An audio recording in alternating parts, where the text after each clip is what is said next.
friends. Today we'll be doing the new poem of class 10th Animals by Walt Whitman. So now, what's the central idea of the poem? इसमें poet यही बताना चाहता है, ये वो compare करता है कि एनिमल्स कितने बेटर है ह्यूमन बींग से और उनके अंदर कितनी ज़्यादा क्वालिटीज़ हैं जो कि ह्यूमन के पास नहीं है या फिर वो भूल चुका है. The poet want to turn into an animal और वो एक्सपीरियंस करना चाहता है लाइफ जो कि किसी भी जिसमें सेंस और सॉरो ना हो. ठीक है. सो बेसिकली पोएम ये बताना चाहती है कि ह्यूमन को एनिमल से कंपेयर करता है, ना कि सिर्फ एनिमल्स की. ये नहीं बता रहा how good animals are, but to compare human with them in order to highlight the flaws of human nature. और उसको लगता है कि बहुत पहले ह्यूमन्स के पास सारी वो क्या पोजेस करते थे सारी क्वालिटीज़, बट अब उनके पास वो नहीं है क्योंकि उन्हें वो घुमा दी गई. तो हम स्टेंजा 1 स्टार्ट करते हैं. I think I could turn and live with animals. They are so pleasant and self-contained. I stand and look at them long and long. ठीक है. प्लेसेंट मतलब बहुत काम, क्वाइट. ठीक है. वो बहुत ज़्यादा मतलब self contain, full of control of self. तो इस लाइन्स में पोएट क्या बताना चाहते हैं, that he wants to turn into an animal and wants to live with animals. क्योंकि उन्हें एनिमल बनना है और एनिमल्स के साथ रह के देखना है. क्योंकि according to the poet the animal looks calm, peaceful and self controlled. क्योंकि हमेशा उनकी तरफ से पोएट के नज़रिए से जो एनिमल है बहुत ज़्यादा काम, पीसफुल दिखते हैं. ठीक है. और सेल्फ कंट्रोल दिखते हैं और वो कभी किसी चीज़ के कंप्लेन नहीं करते अगर उनके पास कोई प्रॉब्लम होती है, जबकि ह्यूमन बींग्स करते हैं. ओके. इसी क्वालिटीज़ की वजह से जो कि एनिमल्स में है, पोएट क्या करना चाहते हैं, स्पेंड करना चाहते हैं लॉन्ग टाइम विद देम. और वो उनकी तरफ बहुत घंटों घंटों तक उनकी तरफ देखते रहते. He stands and look at them for a very long time. Okay. So, next stanza. They do not sweat and whine about their conditions. They do not lie awake in the dark and weep for their sins. They do not make me sick discussing their duty to God.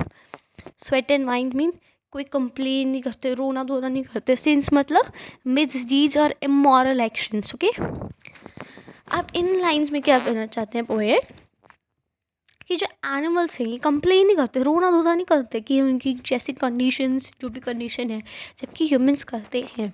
और unlike human, animal do not stay awake in the night and weep for the sins done by them. उनकी तरफ जैसे कि humans रात रात तक रोते हैं, पछतावा करते हैं जो भी उन्हें काम किया. ठीक है. बट एनिमल्स ऐसा नहीं करते हैं. इसलिए पोएट क्या कहते हैं, means that animals are different from human being because they do not show anger और ग्रीफ. एंगर या फिर ग्रीफ नहीं शो करते, दुख या गुस्सा ये सब शो नहीं करते, जबकि ह्यूमंस करते हैं. इसलिए वो एनिमल्स की तरह बनना चाहते हैं. और आगे क्या कहते हैं, further he says that animal do not make him feel sick by discussing their duty to God. ठीक है. अब एनिमल्स की ड्यूटी गॉड से डिस्कस नहीं करते कि एनिमल्स होते हैं, हाँ ह्यूमन बींग्स होते हैं कि हाँ एनिमल्स कि गॉड को ये अच्छा नहीं लगेगा तुमने ऐसे किया. तो अपनी डिस्कस करते रहते हैं कि क्या ड्यूटी है गॉड से. The poet here means that animal do not pray to God for forgiveness और ask God to fulfil the desire like human do.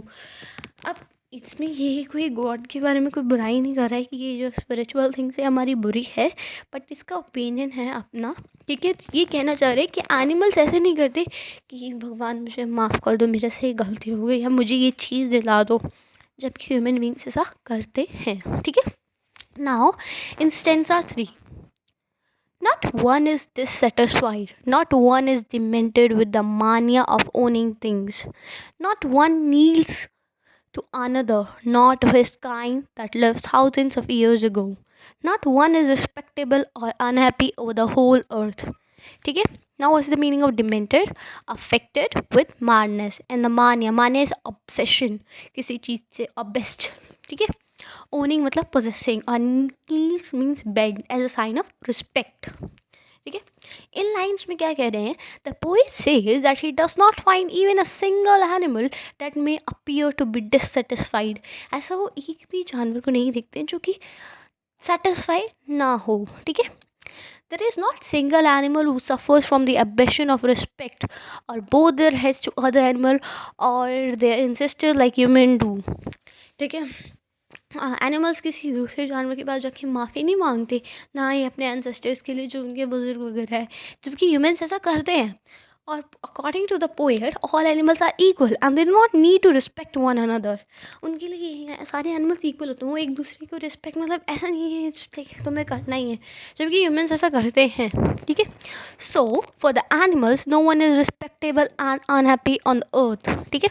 उनके लिए कोई भी रिस्पेक्टेबल नहीं है और ना ही अनहैप्पी है. Now in stanza 4, so they show their relations to me and I accept them. They bring me tokens of myself, they evince them plainly in their possession. I wonder where they get those tokens. Did I pass it way used time ago and negligently drop them? Now, what's the meaning of token here? Innate qualities and evince to show a particular feeling, quality, or attitude, and possession like ownership. Okay? And lastly, the meaning of negligently means carelessly. Okay. Okay, now what's the explanation? Okay, in this line, the poet says that the animals show the similarities to him which he accepts happily. He feels that animals represent human being in some way. वो कहता है कि animals कहीं ना कहीं human beings को represent करते हैं. ठीक है. They seems to have innate qualities that human once had. वो qualities रखते हैं. टोकन्स का मीनिंग था innate qualities. वो अपने अंदर वो qualities समाते हैं जो कि humans के पास एक टाइम पे थी. ठीक है. Like they are like virtues like kindness, self-contentment and innocence. पहले humans kind हुआ करते थे, self-contained हुआ करते थे. उन्हें मतलब greedy like ऐसे नहीं थे, वो अपने आप में खुश थे और innocent हुआ करते थे. Now they are not, according to the poet. Okay. Now animals remind the poet of these qualities that symbolize the lost values of the humans. अब animals क्या करते हैं, रिमाइंड करते हैं पोएट को ये क्वालिटीज़ जो कि ह्यूमन के पास पहले थी और अब उन्हें घुमा दी है. ठीक है. The poet wonders about how animals had got these qualities. Poet सोचते हैं कि एनिमल्स के पास ये क्वालिटीज आई कहाँ से. Okay. The poet believe that the human carelessly drop these virtues a long time ago and have forgotten all about them in their madness to possess more things. अब poet क्या believe करते हैं, उनका क्या मतलब क्या सोचते हैं कि ह्यूमन ने सारी जितनी भी उनके पास अपनी काइंडनेस हुई, ये सारी चीज़ें जो भी थी उनके अंदर क्वालिटीज़ जो थी, उन्हें सारी की पहले ही सारी छोड़ दी और ये एनिमल्स को मिल गई और इन सारी चीज़ों के बारे में भूल गए उनकी पागलपंतियों की वजह से, क्योंकि उन्हें बहुत ज़्यादा चीज़ possess more and more things. Okay. So this was all about this poem by Walt Whitman. Okay, so this was just a simple comparison between animals and human beings. How animals are so self-contained and calm. Okay, and how human do react to nature. Okay. Now, what's the poetic device used in the poem? Personification. The poem has uniform personification. Personification में क्या होता है, किसी चीज़ को एक इंसान की चीज़ें देना, लाइक इन द वे. ठीक है. पर्सोनिफाई करना. ठीक है. Repetition of word phrase in the same line. ठीक है. So I stand and look at them long and long. ठीक है. ये बार बार आ रहा है. They do not one is. ठीक है. 2-3 चीज़ें बार बार आ रही है, रिपीट हो रही हैं, तो दिस आर रिपीटेशन. 2 से वर्ड्स या फ्रेज में सेम लाइन के अंदर बार बार रिपीट होना. एलिट्रेशन क्या होता है, इनिशियल कॉन्सेंट साउंड का सेम लाइन के अंदर बार बार रिपीट होना. They do not make me sick, make me क्या ma'am, I wonder where they get those tokens. ठीक है. So WWTTT. Okay. Metaphor. Now metaphor ये कंपेयर करते हैं two objects to give a clear meaning to one of them. Tokens are innate qualities of humans.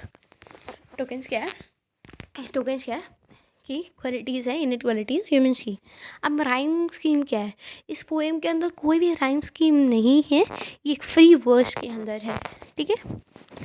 Okay. Now Walt Whitman के बारे में भी कुछ दे रखा है. ये 1899 to 1892 तक मे बी से is a major figure in early American poetry में. ठीक है. In an age when all poetry was rhymed and metrical, Whitman made a break with tradition and wrote a revolutionary new kind of poetry in free verse. इनकी हर poem ऐसे ही no rhyming scheme are there in his poems.